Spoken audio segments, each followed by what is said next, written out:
My daughter was fighting leukemia and my entire family disappeared. My ex-husband's new wife laughed and told me, "You're just a poor writer, handle it yourself." She passed away only weeks later. Then I wrote one sentence that brought every single one of them crawling back. "You're just a poor writer. Deal with it." That was what my ex-husband's new wife said when I called her at 11:40 on a Tuesday night, pleading for anyone to watch my two younger sons, so I could stay by my daughter's side while her monitors beeped through the darkness. She spoke the words as casually as someone reading off a shopping list. Milk, eggs, bread, handle it. Cora was 9.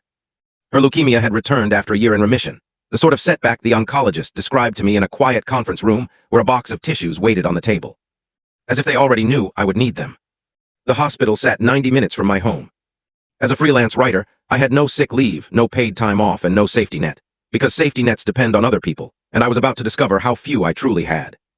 After that phone call, I sat in a plastic chair in the hallway outside Cora's room, the phone still warm in my palm, and I didn't cry. I had already exhausted that day's tears before dinner. I simply sat there running numbers in my head. Who could take Eli and Nate for even one afternoon? Who owed me anything? Who might step up if I phrased the request just right? The answer, it turned out, was nobody.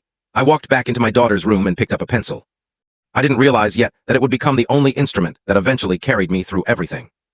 I had worked as a freelance writer for 6 years by then, a job that appears flexible from the outside but feels, on the inside, like operating a tiny company with no staff, no security, and clients who could vanish at any moment. I wrote marketing copy for a local healthcare system, produced ghostwritten articles for 2 area law practices, and took magazine pieces whenever they came along. It covered the mortgage in most months. It offered no paid leave and certainly no outside support. Mark and I had married young at 23, in a backyard ceremony his mother had organized more than we had. Cora arrived 2 years later, followed by Eli, then Nate. Around Nate's second birthday, the marriage simply stopped fitting the way marriages sometimes stop fitting. There was no dramatic betrayal, just 2 people who had grown into shapes that no longer matched the ones that had worked at 23. The divorce was straightforward, almost kind, the type attorneys call amicable. I kept the house. He received every other weekend visitation, an arrangement that held reliably for about a year until Belle appeared, and his visits began shrinking to every other month, then even less. My mother, Diane, was not someone who offered help without mentally tracking it on an invisible scorecard she referenced whenever convenient. My father, Robert, remained in the background on every call like a viewer watching a program he had no strong feelings about, letting her speak for them both, which she always did.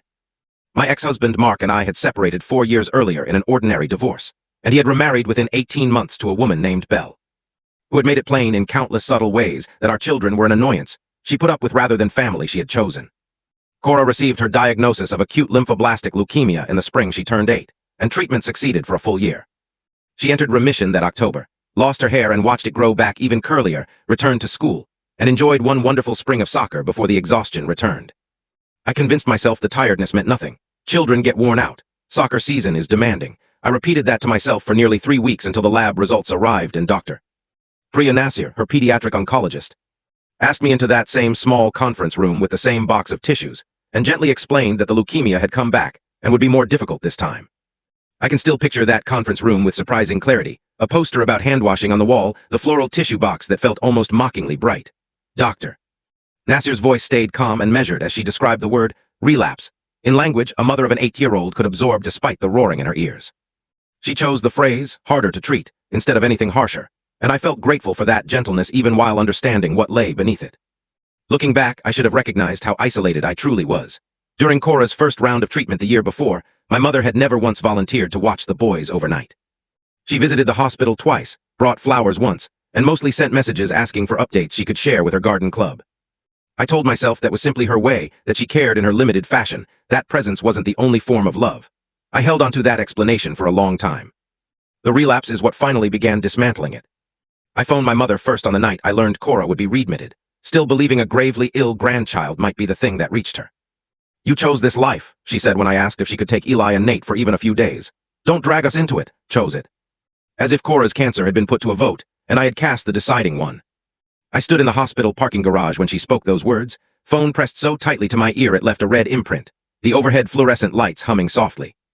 And for a moment, I couldn't form any reply. I told myself she was stunned, that the words had slipped out badly, that she would call back soon once the reality settled. My father stayed quiet in the background the entire conversation, the television playing somewhere in their living room. He never called, neither did she. I drove home that night on automatic. And when I reached my driveway, I sat in the car for nearly 10 minutes before I could bring myself to go inside and be a present mother to the 2 boys waiting there. Because I needed those minutes to steady my trembling hands enough to manage dinner, baths, and bedtime stories. Ordinary tasks that suddenly felt crushing. I called Mark next. Belle picked up his phone, still laughing from something before I finished speaking, as if the amusement hadn't quite left her. "You're just a poor writer," she said. "Deal with it," Mark took the line for one brief sentence. "Now's not a good time for us." Then the call ended. I stood in the hospital hallway holding a silent phone, telling myself foolishly that perhaps I had caught them at a bad moment, and Mark would message me later with an apology. Once Belle was out of the room, he didn't. I checked my phone every hour for 2 days before I finally stopped. On the third day, a nurse's aide discovered me weeping in a supply closet off the pediatric floor, not because I had planned to hide, but because it was the first unoccupied space I found. She sat with me for 4 minutes in silence before her pager summoned her away. I never learned her name. I think of her more often than I would have expected. I sent one message to the family group chat 2 weeks later. The boys' school had called about a required parent meeting I couldn't attend from a hospital 90 minutes away. "Cora is back in the hospital. If anyone can watch the boys even for one afternoon, it would mean a lot." Message delivered, read by everyone, silence, from every person in that chat for 6 hours. And then nothing. I remember staring at the read timestamp beneath my message, watching it sit there unanswered. And doing what I had apparently trained myself to do by then, constructing a narrative that made the quiet forgivable. Maybe they were all occupied. Maybe someone was composing a longer reply and wanted to word it carefully. Maybe my mother was on the phone with a neighbor and would call the moment she finished. I checked my phone every 15 minutes for 2 hours that afternoon while Cora slept beside me, her small chest rising and falling beneath a hospital blanket patterned with faded cartoon fish. Each time I looked and found nothing new, the story I was telling myself grew harder to believe. That same afternoon, my mother posted pictures from her garden club luncheon, soft cardigans, delicate tea sandwiches on a 3-tiered stand, caption reading, "So blessed by my girls." 41 likes. I sat in a hospital chair with Cora resting next to me, an IV pole quietly humming, and scrolled through images of women in pastel sweaters, enjoying sandwiches, while my daughter's blood counts continued to fall. And something inside me grew still in a way that felt less like surrender, and more like finally seeing the true shape of what I faced. I stopped waiting after that, not because of some grand declaration, but the way someone eventually stops opening a bank account that has stayed empty for months. You simply accept nothing is arriving and rearrange your days around the emptiness, instead of the expectation. I sold the second car in November, a choice that required less thought than I imagined, because I had already calculated the numbers multiple times, and no other solution added up. I learned which gas station along Route 9 offered fuel 4 cents cheaper per gallon, and timed my drives around it, 90 minutes each way, sometimes twice daily. I added 2 more copywriting clients that month, typing on a laptop balanced across my knees in the hospital family lounge between Cora's chemotherapy sessions. I logged most of those hours at 1 and 2 in the morning while she slept. A nurse named Angela Reyes, a pediatric oncology nurse with 12 years on the unit, the kind who noticed details others overlooked, began leaving a small cup of vanilla pudding by my chair around 2 a.m. without ever asking why I needed it, or making me explain that I hadn't eaten a proper meal since the previous afternoon. One night in December, Cora developed a fever that the monitors flagged as critical before I had even finished asking the nurse what the readings meant. I called my mother at 8:14 p.m., my hands shaking so badly I nearly dropped the phone twice while dialing. It rang unanswered, no voicemail, just endless ringing followed by silence, while Cora's monitor alarm sounded behind me. A rapid response team arrived within 90 seconds. A resident whose name I never caught, a respiratory therapist adjusting oxygen, Angela already at the bedside before I could fully process events. I stood against the wall to stay out of their way, phone still in my grip, watching numbers on a screen that meant nothing to me but everything to the professionals reading them. I tried my mother again at 8:19, it rang out again. I called my father's cell directly at 8:22, something I rarely did, and reached his voicemail, his voice cheerful and recorded years earlier inviting me to leave a message. I left none. I wouldn't have known what to say. Cora's fever eased around 3 a.m. The room gradually cleared of the emergency team, the alarms fell silent, and I sat beside her bed with my entire body trembling in the aftermath. The way it hadn't during the actual emergency, adrenaline finally arriving once there was nothing left to do but wait. The next morning, after the fever had passed and Cora was resting stably again, I checked my mother's garden club post from the day before out of some compulsive urge I couldn't explain. The timestamp showed 8:14 p.m., the precise minute my daughter's monitor had been screaming and my mother's phone had rung unanswered inside her purse at the luncheon. Belle had posted at the same hour, a wine bar, 2 glasses clinking in a photo captioned date night. I stopped reaching out after that, not from pride but from simple calculation. You cannot keep drawing from an account that never contained anything for you. The middle of that winter remains the blurriest and clearest period at once, clear in the way certain images stay burned into memory. Blurry in the way the days melted into one long stretch of fluorescent lighting and vending machine coffee. Dr. Nasir met with me every Tuesday to review Cora's charts, always straightforward. Always careful to clarify the meaning of the figures without offering false hope or needless gloom. The kind of honesty I came to rely on more than anyone in my own family.